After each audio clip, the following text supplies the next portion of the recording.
The story begins with a girl brutally stabbing a boy with a knife. The boy can't help but wonder what's going on and why he is being killed.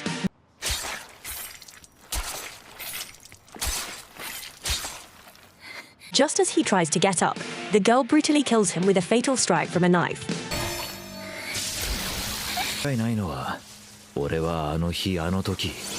The next moment, he wakes up and sees that an elderly green goblin is standing in front of him. He wonders why he is alive. But the elderly goblin comes and gives him a name, Rue. With this, he realizes that he has been reincarnated into another world, but as a lowly goblin. The next day, as he wakes up from his sleep, he sees that he has grown up and reveals that this is one of the abilities of the goblins as they grow faster in this world. He vows that his old life was disgusting, but he will do everything in this world to survive. The elderly goblin then comes in and gives them food. After giving them the food, he declares that from now on he will not give them any food as they will have to get food by themselves. A reincarnated goblin, Rue believes this might be bad, but then looks at the tall goblin from his herd and thinks of an idea. With this, he comes out of his cave along with the tall goblin, whose name is Goburou, and heads to the forest to get some food.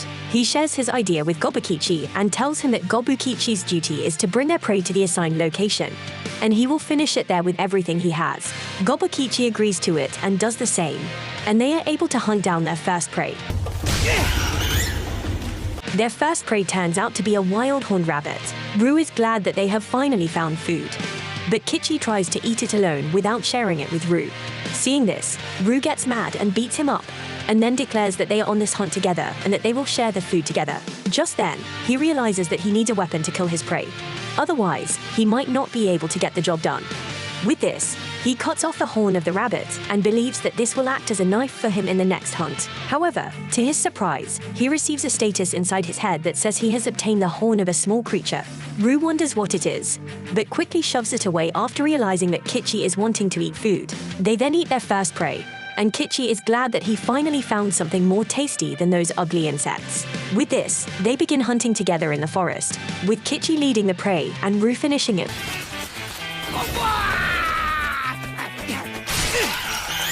with a horn knife. As they eat, Rue again gets a message from the status, and this time it says that Rue has acquired a new skill called Escape. Seeing this, he realizes that in his past life he was also born with this rare skill that allowed him to eat anything, including iron, gold, and poison.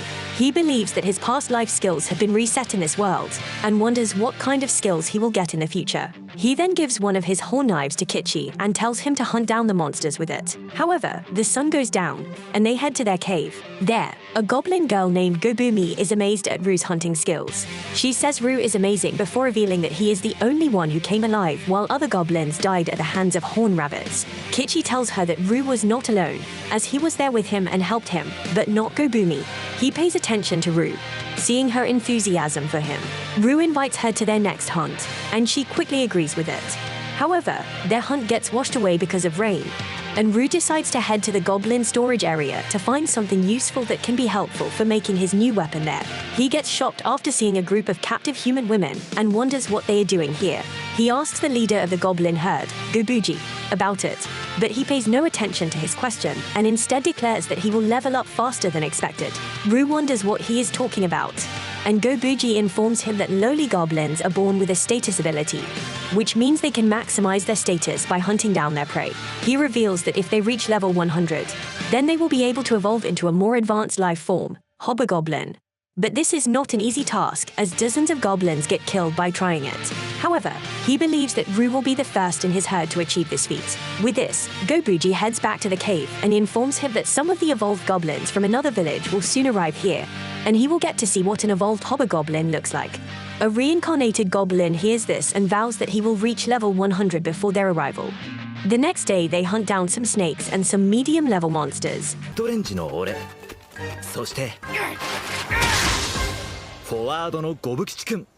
And this time Goburou is also with them. Goburou is glad that she gets to eat some meat.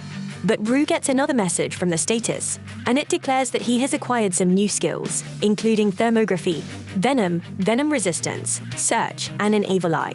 Rue can't believe that the snake was so powerful, but he vows that he will become stronger so that he can survive in this world in his second life. With this, they head inside the bat cave and try to take them down, but get trapped as there are so many bats. Rue sees this and activates his evil eye skill. This causes the bats to get paralyzed, and they quickly finish them off with their weapons. After that, they eat outside the cave, and the status again informs him that he has acquired some new skills, including echolocation, vamping up, and vampilia. He can't believe he has gained another set of skills in a day, but he didn't realize that some of the goblins from his herd are spying on them. At night, they sleep inside their cave. The same goblins try to kill him, but his search skill comes in handy, and he quickly takes them out with his knife, which was mixed with his venom skill. Rue asks about the reason behind this attack, and the goblins reveal that he was eating all alone while they had nothing to eat. This made them angry, and that's why they decided to go for the kill. Rue believes this is his fault and then spares their lives, but Goburou comes in furiously and takes out one of the goblins. The next day, the trio follows a high ogre. Kichi and Goburou attack him with one of their horn knives and take out his hands and legs, and Rue finishes it off by piercing 2 horn knives into his chest. With this, they eat the high ogre, and the status informs him that he has acquired new skills, including libido, orc language, and detecting and analyzing. Rue thinks this is amazing, but then stops Goburou and Kichi from eating other monsters and declares that they will take the other monsters to the cave so that their brothers can eat them too. With this, they head to the cave, and the other goblins thank him for bringing food to them. But our reincarnated goblin Rue can't believe he is helping them out, as he was a maniac who never considered helping others in his old life. He believes something has changed inside him since reincarnating into this world, but he shoves it away and goes to sleep. He tries to sleep, but the status informs him that he has exceeded the level values and will evolve into an advanced form of goblin. However, our reincarnated goblin does not want to receive the blessing of the grand god of demise and origin, as he just wants a peaceful sleep. The next day, as he wakes up from his deep sleep, he realizes that his body and look have changed. He was not alone, as Kichi has also evolved into an advanced form of goblin. The other goblins are shocked at this and can't believe they have leveled up in only a month. But Kichi is glad and tells Rue to have a battle with him, as he wants to know who is the stronger goblin among them. With this, they battle with each other.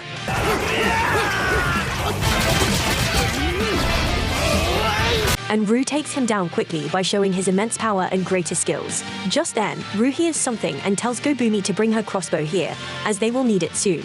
We then see that some of the high wolves are chasing horn rabbits and killing them for fun. They didn't stop there and kill a high ogre that was passing by. Rue sees this and tells Goburou to attack them with a crossbow. Goburou does so and takes out one of the wolves with an arrow that was mixed with venom. They then attack the wolves with their advanced forms and quickly take them out with their new skills. The leader of the pack tries to kill Rue, but Goburou takes him out with an arrow, and he falls in front of Rue.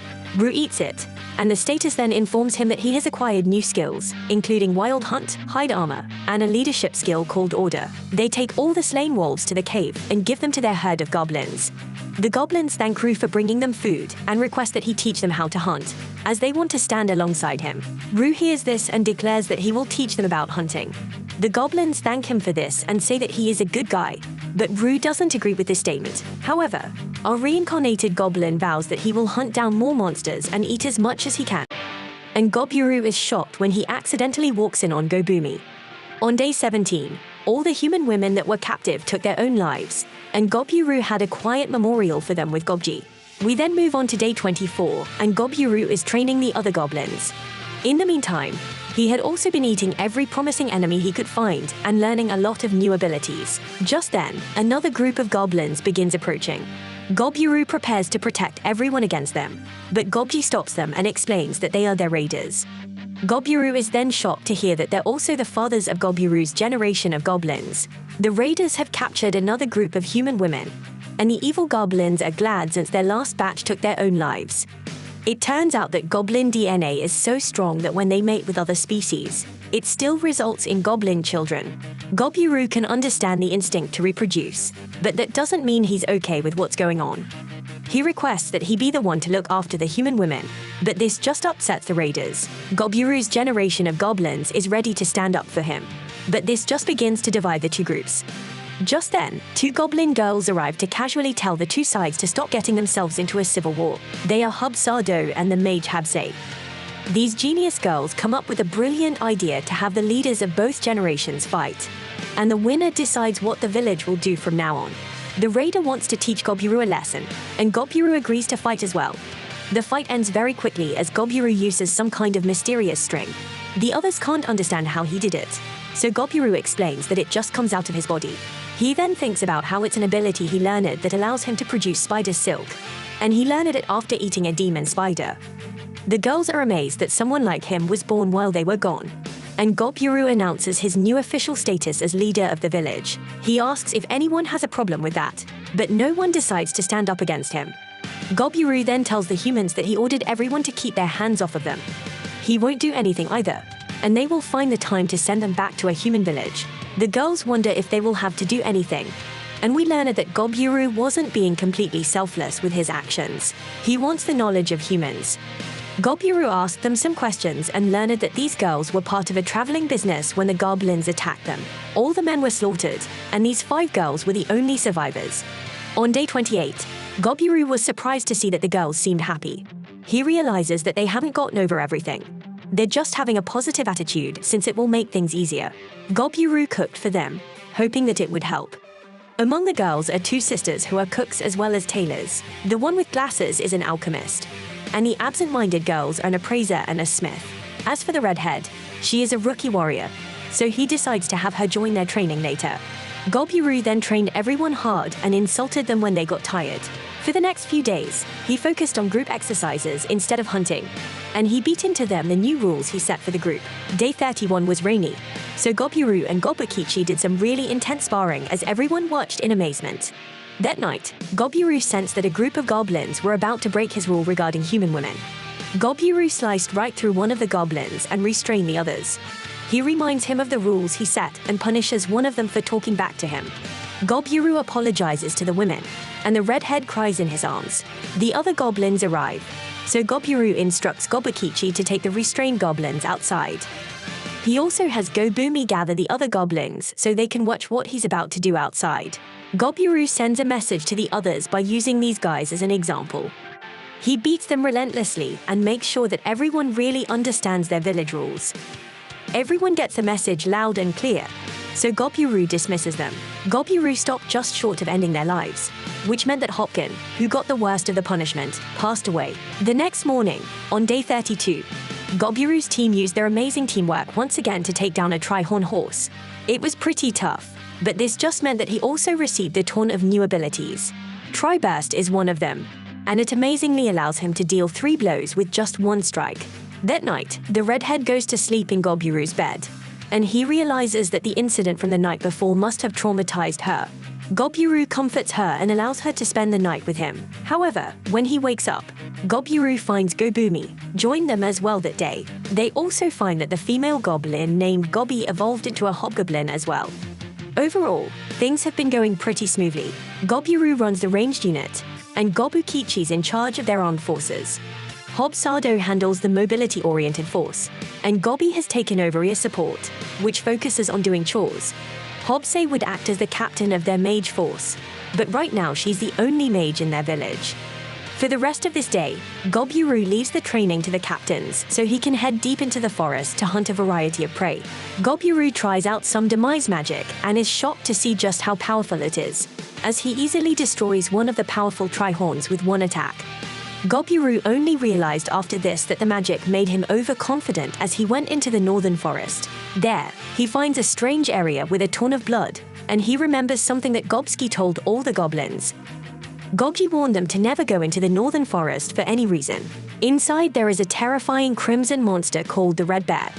This is where Goburou finds himself now, and he sees that this monster easily tore through a tri-horn. The tri-horn's armor was incredibly difficult for them to pierce earlier, but it was nothing for this bear. Just then, the Red Bear appears and Goburou acknowledges that a normal person would probably try to run away. Goburou is not a normal person. He wants to fight it, beat it, and eat it to see what kind of abilities he will get. Goburou plans to use every weapon in his arsenal, so he starts off by using Phase 1 demise magic. Back at the village, Goburou becomes concerned that she hasn't seen Goburou in a while. The others haven't seen him either, so this just makes her more worried. Back with Goburou, he is shocked when the Red Bear sacrifices his right arm to defend against his demise spell. The bear unleashes a flurry of attacks, and Goburou can tell that the refined skill armor he received from the Tri-Horn won't be able to protect him. Gabriel must go on the offensive, so he goes to attack the bear's head. He is once again shocked when his weapon is unable to penetrate its skull, and the bear sends him flying. Gabriel covers the Baron string, but it breaks free and, shockingly, uses a crazy, strong fire breath attack.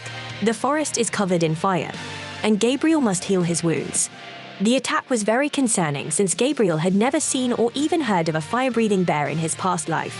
This is a very dangerous opponent, so Gabriel realizes that he will just have to be willing to take some damage to win.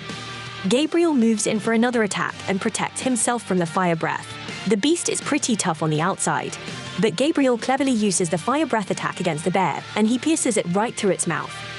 Gabriel is pleased with himself, but he is shocked to find that it wasn't enough. The ferocious bear knocks him back, and Goburou does his best to limit the damage he takes. Goburou still took a lot of damage from the incredibly powerful attack, so he concedes that this round was a draw. His blade is still inside the bear's mouth, so at least it won't be able to use its fire breath anymore. This crazy, strong bear still shows no sign of collapsing, but Goburou is just one attack away from losing his life. Goburou is at a huge disadvantage, but this guy is crazy, as he proclaims that it would just make his meal taste even better.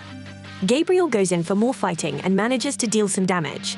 It's not enough, so he tells the bear that he wants to eat him already, and he moves in for another attack, but we see that he loses an arm.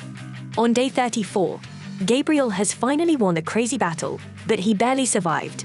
Gabriel finally gets to eat the bear, and he receives a ton of powerful traits. Among them are heavy damage and overpowering strength. Goburou passes out soon after, but we once again see that he has exceeded his level values and met all conditions. This now allows him to evolve into a rare ogre species. His consciousness is fading away, so Goburou simply selects yes without reading. On day 35, Goburou continues to eat the bear and gains even more incredibly powerful traits. He reaches for his knife, which seems much smaller than before, and Goburou is shocked to realize that he has become an ogre. Goburou returns to the village, but everyone is terrified of him and they fear that they are under attack. They prepare to run as they wonder why the ogre is smiling at them, and they wish that Goburou was there to save them. Luckily, Goburou recognizes him, but instead of being surprised by his evolution, she is mad at him for being gone for so long. She just ends up hurting herself, but she still scolds Goburou. She is upset that he lost his arm, but the others are all amazed that he took down the red bear.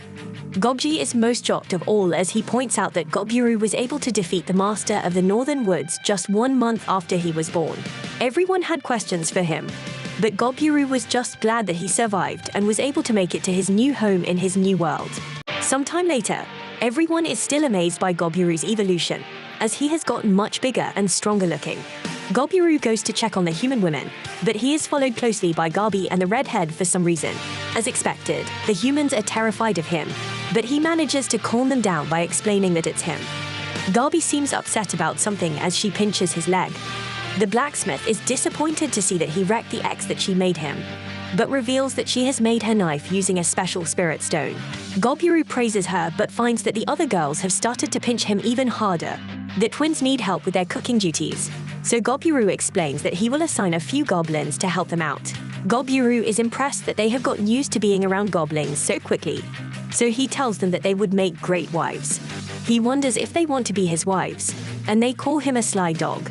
Goburou is pleased by their smile, but once again, the redhead and Gabi get more upset. Goburou then finds that the alchemist has made poison. Originally, it was for self-defense, but now that there is a goblin she can trust like Goburou, she has no use for it. Goburou picks her up and admires her smile as well, but he can instantly feel the murderous intent coming from the other girls. Goburou spent all his time cheering up the girls, but now his spirit is exhausted. On day 36, Goburou realized that he could no longer train with the others. He has become so powerful that regular goblins end up in critical condition from even his lightest punches. Even Gabkich's armor couldn't withstand them. As Goburou heals a near-dead goblin, he wonders what's wrong with Gabkichi.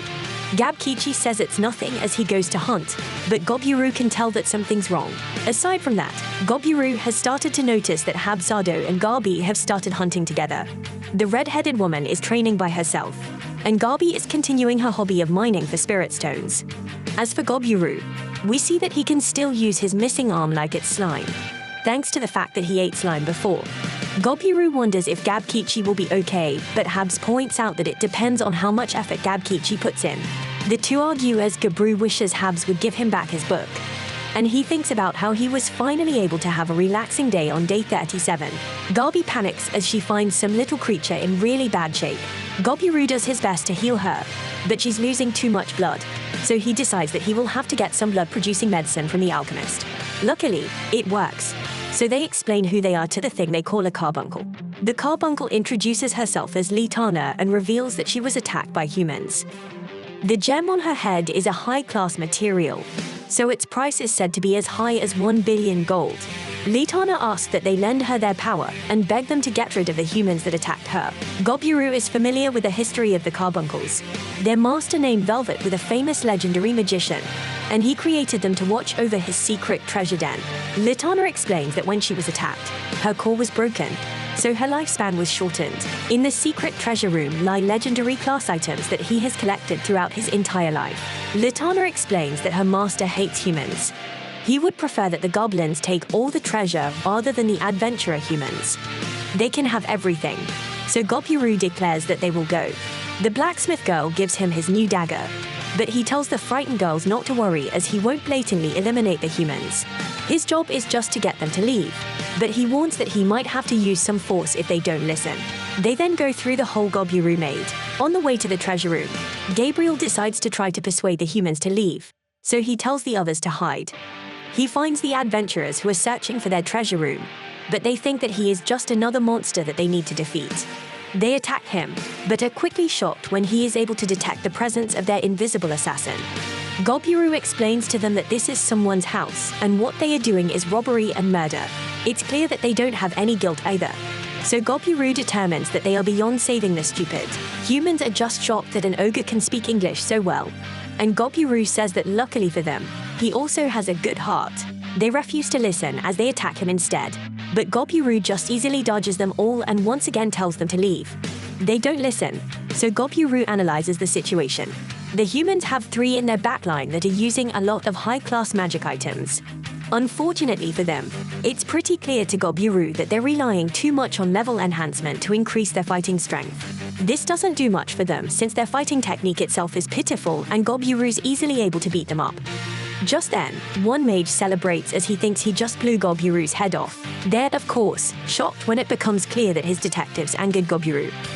He has allowed them to live up to this point, but Gabriel is done being nice. The humans wet themselves as they realize that their level 3 magic spell did nothing. Gabriel declares that the time for being nice is over. He signals to the others to attack, and they spring into action.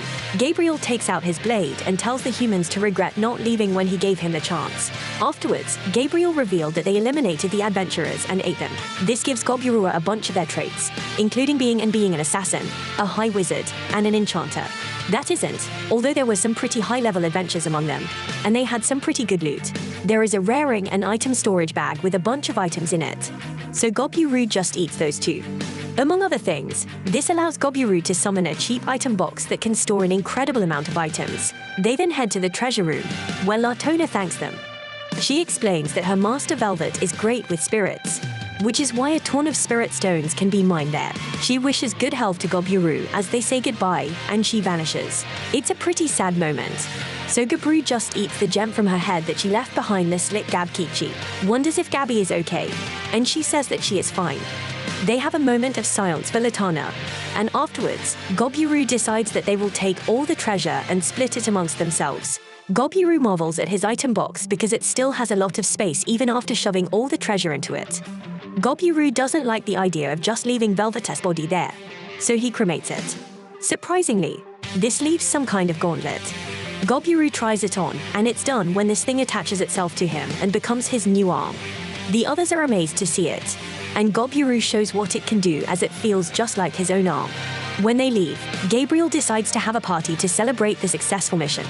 On day 38, Gabriel praises all the loot they got from the blacksmith and finds that everything is insanely rare and powerful. On day 39, Gabriel explains that he gave the 10 hobgoblins in their group some magical items. As for himself, Gabriel chose to take the Vermilion Spear. That, along with 2 other items he chose, means that he now has 3 legendary class artifacts. Legendary class is second only to Phantasm class and item ranks, and it is said that the holder can rule entire countries with just one of them. Later that day, they go hunting for ingredients for some bear soup, and Goburou's glad to see how strong everyone is getting. On day 40, Goburou decided to have a tournament to see who would be the leader of the hobgoblins, not including himself. He also established a mercenary group. On day 41, Goburou goes in search of monsters he has never seen before. The first one he found was a golden spider that dropped some valuable-looking items. Eating them allows him to not make the gold string that he is sure he will be able to make accessories out of. The next animal was a red deer, but eating just one of them didn't give him any traits. Further exploring leads Goburou to a great tree. He explains that in this world there exists a species called dryads. According to Gabji, they tempt the males from other intelligent species and use them as their own nutrition. Dryads are only female, and they are so beautiful that men are unable to hold back after looking at them. The reason Goburou is explaining this is because one of these dryads has appeared before him. She admires Goburou's huge muscles and tells him that she would just like to talk. Goburou struggles to control himself in the face of her charm, but he must. Otherwise, she will use him as nutrition. He has to avoid that at all costs, and he can't let his guard down. Goburou decides that he must use the ability he has never used before, called libido. After taking 5 hours to eat the dryad, Goburou earns a trait called the Dryad's Blessing. The dryad is still alive somehow, so she tells Goburou to return soon, but he just says that he will if he feels like it. Afterwards, Goburou takes a bath in a lake and is soon surrounded by lizard men. He declares that today he is invincible, so Goburou makes quick work of them and even takes out another monster for good measure. On day 42, Goburou finds that 2 goblins have an aptitude for magic. They immediately become part of Hobsei's platoon, but her devious-looking smile worries Goburou. Later that day, Goburou learns how to enchant his weapon, but this seems to upset the blacksmith girl. On day 43, he got me angry at our boy, but no one explained to him why, and they just told him to use his head. The redhead is just as angry, and the twin cooks seem upset as well as they try to feed him poisoned food. The alchemist is surprised that someone as perceptive as Goburou hasn't noticed and reveals that the girls are upset because they are jealous. They know that he had a date with someone, and he is shocked to hear that he has kiss marks on his neck. Goburou had no idea, and he cursed Adriad for doing it on purpose. Goburou tries to think about his next course of action, but he is shocked when the alchemist reveals that she feels the same way and gives him a kiss. She hopes that he accepts her feelings, but Goburou didn't expect this at all from her. He thinks about how it does make him happy, but Gabi arrives furious. She wants Goburou to treat her the same way, and all the human girls arrive to say the same thing. Outside the room, Gabi explains that Goburou has sealed it off so they can take care of some work, and Goburou earns a lot more traits. Some time later, Goburou senses that someone is approaching and finds that it's a group of noble elves. Humans are about to attack them to get their treasure, so they have come to ask for the goblins' help. This elf guy has a bad attitude, but they are offering to give them an entire couple months of food for their village. Gobji thinks it's a good offer, but Goburou surprisingly refuses. He doesn't care about the situation.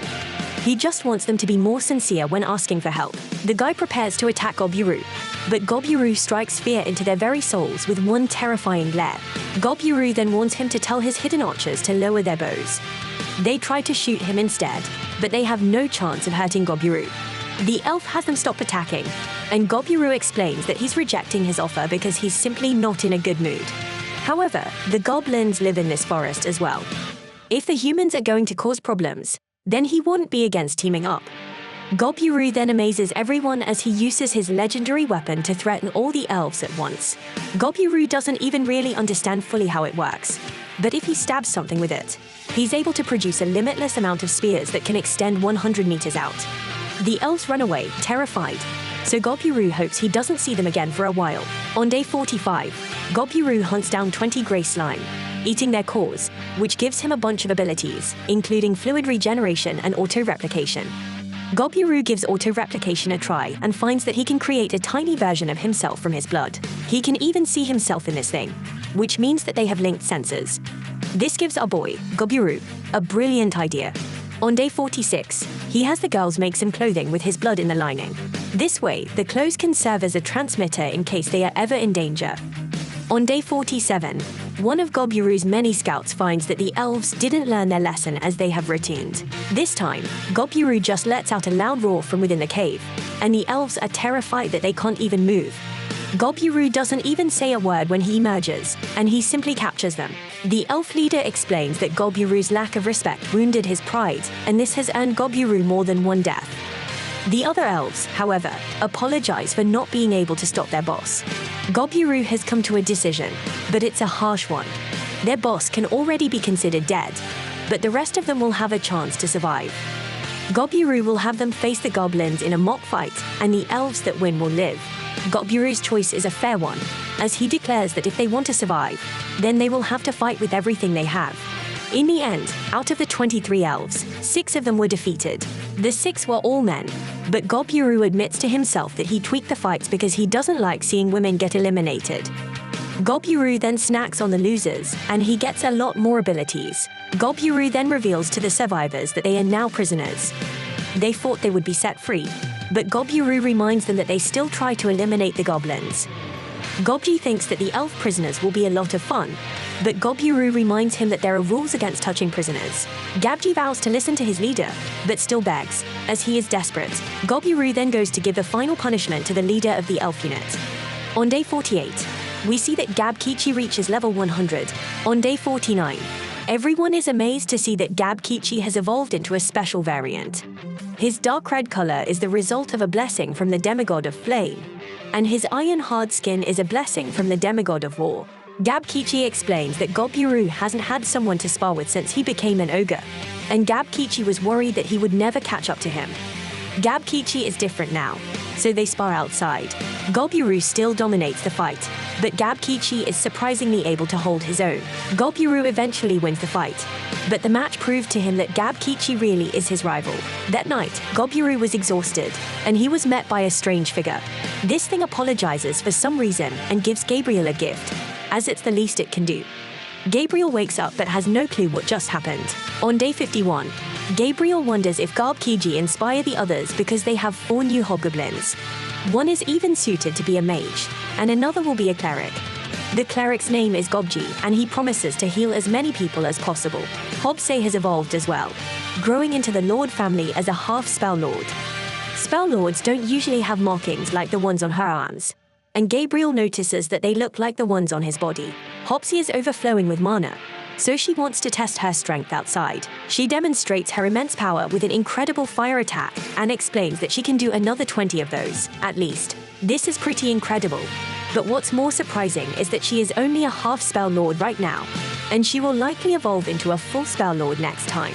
Gobumi gives her some new gear to match her evolution, and she tells the jealous Habsato that she will catch up soon enough. Goburou realizes that evolutions have been happening pretty frequently, and he suspects that he is the reason why. A goblin's environment during their first month of life has a major effect on their rate of growth. It's pretty great to have everyone getting stronger, but Goburou admits that not everyone in the village is so lucky. On day 52, the older generation of goblins expresses their displeasure. They have been trying their best to hang in there, but they are being left behind by all the young goblins. They have decided to leave the village, and they are shocked when Goburou decides not to end their lives for betraying him. Goburou explains that they aren't stealing anything, so it's their choice if they want to leave. What's even more surprising is that Gabriel gives them a parting gift. It's a magical knife made of mithril with an incredibly sharp edge. On day 53, Gabriel finds a human who had his life taken by an orc. There was no hope left for him, but after Gabriel ate him, he found that he had a very interesting ability. He hopes that using it well will be a way to honor the guy. This ability is called Monster Tamer. That night, Gabriel was happier than ever when the alchemist revealed that she was able to make booze. On day 54, Gabriel announces that the previous generation of goblins has left a village, and he offers to allow anyone else to join them. No one else wants to leave, so they have a toast. On day 55, the genus Goburou worked on producing earrings with his blood in them so they could serve as communication devices. On day 56, Gabriel found that they worked perfectly, so he made enough for everyone. On day 57, Goburou took down a tri-horn, and Goburou tested out his monster tamer ability that he got from the human. It worked perfectly, and the tri-horn became their first familiar.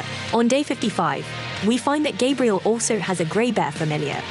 The head of a black wolf pack became his pet and bodyguard for the human women. On day 59, Goburou experienced an incredible shock. The red-headed girl, who was really weak at first, has grown into a powerful warrior. While they are eating, Goburou gets surprised when she finds out that she just got a new job. Moments later, she shows off her new hunting prowess, and Goburou explains that her new job is Shadow Soldier. She now needs to periodically eat monsters or she will die. However, it results in some astonishing growth. Later, Goburou is told that humans have been attacking goblins roaming the forest, so he realizes that it's nearly time for the war between them and the humans. On day 60, Goburou senses that kobolds are being chased by something that he can't even detect with his search ability. When the kobolds make it to the cave, they find that the pursuers are magically animated skeletons. Gobi's archers try to shoot them down, but their arrows do nothing to them. There are an incredible number of skeletons, so Gabkichi fears that things are going to get really bad. Goburou's search ability allows him to see one large signal behind all the skeletons, which is likely the one thing creating them. The others try to fight off the skeletons, and one of Habsato's attacks makes Gabriel realize something. Cutting the skeletons doesn't work, but smashing them apart is incredibly effective. Everyone puts down their weapons, and they start bashing all their opponents. There are still too many of these things, so Goburou decides that he will have to put an end to the battle. He begins a countdown in his head as he makes his way through the skeleton army. He ends up finishing 3 seconds early, but he manages to crush the monster that was creating all the skeletons. Eating this thing gives him the ability to summon lower undead and high-tier equipment materialization, among other things. Afterwards, the kobold apologized for their mistake. They accidentally dug into Velvet's treasury, which the goblins evaded earlier, and they awakened its guardian, the greater skeleton. In a last-ditch effort to survive, they ran to the cave that belongs to Goburou, who has become known as a terrifying black ogre. These kobolds now call Goburou their lord, but Goburou points out that he has eliminated plenty of their kind. They are incredibly grateful for him saving them, and they understand that the strong devouring the weak is just natural law. They owe their lives to him, so they declare that what happens to them from now on is totally up to Goburou. Goburou understands and has their wounds looked at by their cleric. Goburou then takes a look around at everyone in his cave. He has no idea how it happened, but he has gathered a pretty interesting crowd. I appreciate you viewing my anime recap, Unruly Family. Please let me know what you think about Remonster by liking, sharing, subscribing, and leaving a comment.